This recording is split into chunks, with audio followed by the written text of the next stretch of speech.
सियावर रामचंद्र की जय।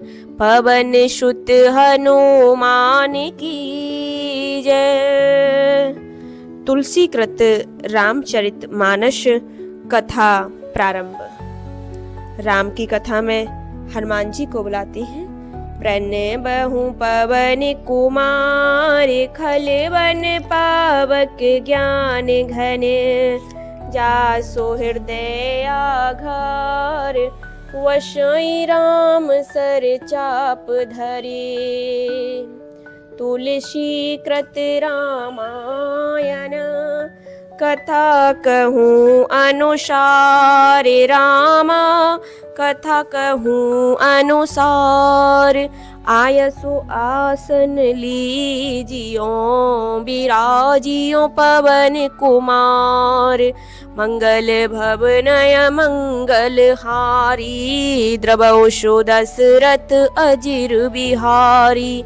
दीन दयाल विरद संभारी, हरऊ नाथ मम संकट भारी। तो कल की कथा में हमने सुना था कि प्रभु श्री राम और सीता जी को एक आसन पर बिठा दिया है। और आज की कथा इस प्रकार है। बैठे बरासन राम जानकी, मुदित मन दशरथ भये।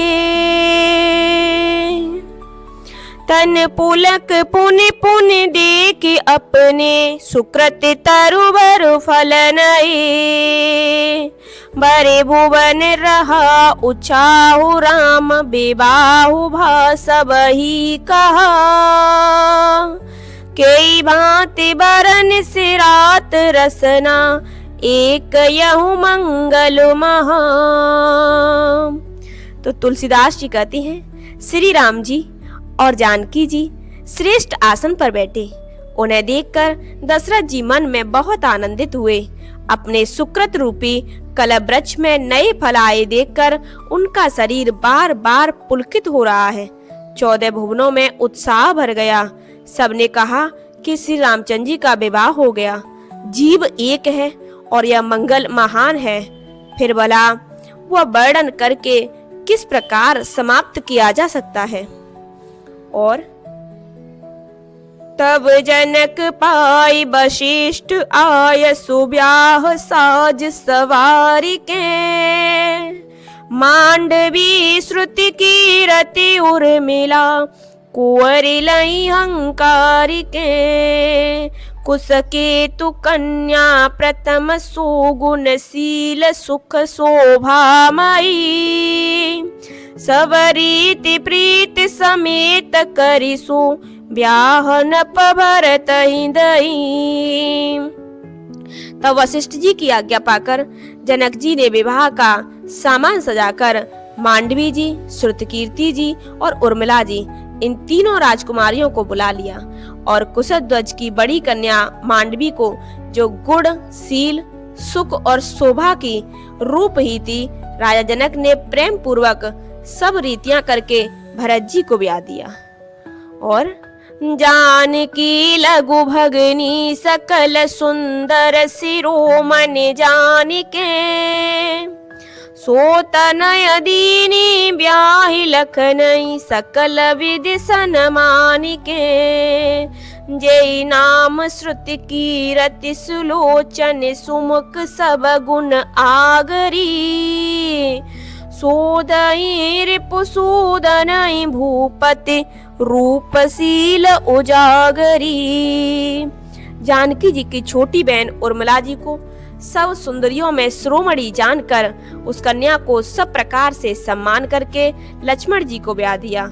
और जिनका नाम श्रुतकीर्ति है, और जो सुंदर नेत्रों वाली, सुंदर मुख वाली, सब गुणों की खान और रूप तथा शील में उजागर हैं, उनको राजा ने शत्रुघ्न को ब्याह दिया। अनुरूप बर दूलहि, परस पर लखि सकुच ही हर सही। सब मुदित सुंदरता सराहई, सुमन सुरगन बरसहि। सुंदरी सुंदर वरन सह सब एक मंडप राजही। जनु जीव उर चार्यों अवस्था बेबुन सहित विराजही। दूल्हा और दुल्हने परस्पर अपने अपने अनुरूप जोड़ी को देखकर सकुचते हुए हृदय में हर्षित हो रहे हैं। सब लोग प्रसन्न होकर उनकी सुंदरता की सराहना करते हैं और देवगढ़ फूल बरसा रहे हैं। सभी सुंदरी दुल्हनें सुंदर दूल्हों के साथ एक ही मंडप में ऐसी शोभा पा रही हैं मानो जीव के हृदय में चारों अवस्था जागृत, स्वप्न, सुषुप्त और तुरीय अपने चारों स्वामियों विश्व, तेजस, प्राज्ञ और ब्रह्म सहित विराजमान हो। मुदित अवधपति शकल सुत बधुन समेत निहारी। रामा बधुन समेत निहारी। जनु पाई महिपाल मणि क्रियन सहित फलचारी। मंगल भवनय मंगल हारी द्रवौ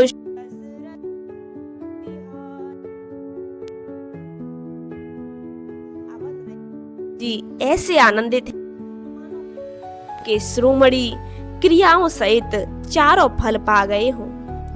और जस रघुबीर विधि बरनी सकल कुंवर ब्याहे ते। श्री रामचंद्र जी के विवाह की जैसी विधि वर्णन की गई उसी रीति से सब राजकुमार ब्याहे गए। कहीं न जाए कछुदाई जभूरी रहा कनक मणि मंडप पूरी। दहेज की अधिकता कुछ कही नहीं जाती। सारा मंडप सोने और मड़ियों से भरा गया है। कंबल वसन विचित्र पटोरे भांति भांति बहुमूल न थोरे। बहुत से कंबल, वस्त्र और भांति भांति के विचित्र रेशमी कपड़े जो थोड़ी कीमत के न थे बहुत बहुमूल्य थे।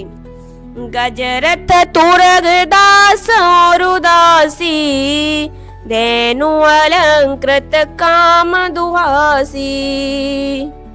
तथा हाथी, रथ, घोड़े, दास दासियां और गहनों से सजी हुई कामधेनु शरीर की गायें।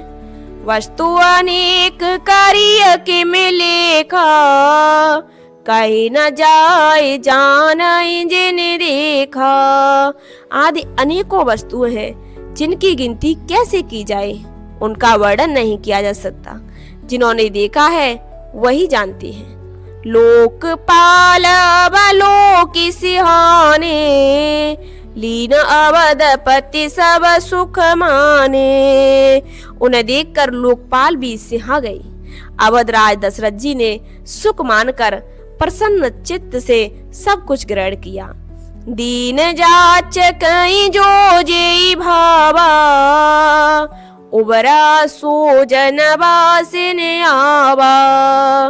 उन्होंने वह दहेज का सामान याचकों को जो जिसे अच्छा लगा दे दिया और जो बच रहा वह जनवासी में चला गया। तब कर जोरे जनक मृदुवानी बोले सब बारात सन्मानी। तब जनक जी हाथ जोड़कर सारी बारात का सम्मान करते हुए कोमल वाणी से बोले, सन्मान सकल बारात आदर दान विनय बढ़ाई के। प्रमुदित महामुनि वृंद बंदे पूज प्रेम लड़ाई के।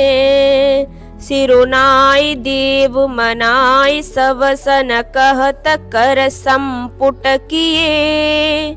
सुर साधु चाहत भाव सिंधु के तोस जल अंजल दिए। आदर, दान, विनय और बड़ाई के द्वारा सारी बारात का सम्मान कर राजा जनक ने महा आनंद के साथ प्रेम पूर्वक लाड़ करके मुनियों के समूह की पूजा एवं वंदना की। सिर नवाकर देवताओं को मनाकर हाथ जोड़कर सबसे कहने लगे कि देवता और साधु तो भाव ही चाहते हैं, वे प्रेम ही से प्रसन्न हो जाते हैं। उन पूर्ण काम महानुभावों को कोई कुछ देकर कैसे संतुष्ट कर सकता है? क्या एक अंजलि जल देने से कहीं समुद्र संतुष्ट होता है? आज की कथा को यहीं विश्राम देती हैं। सियावर रामचंद्र की जय, पवन सुत हनुमान की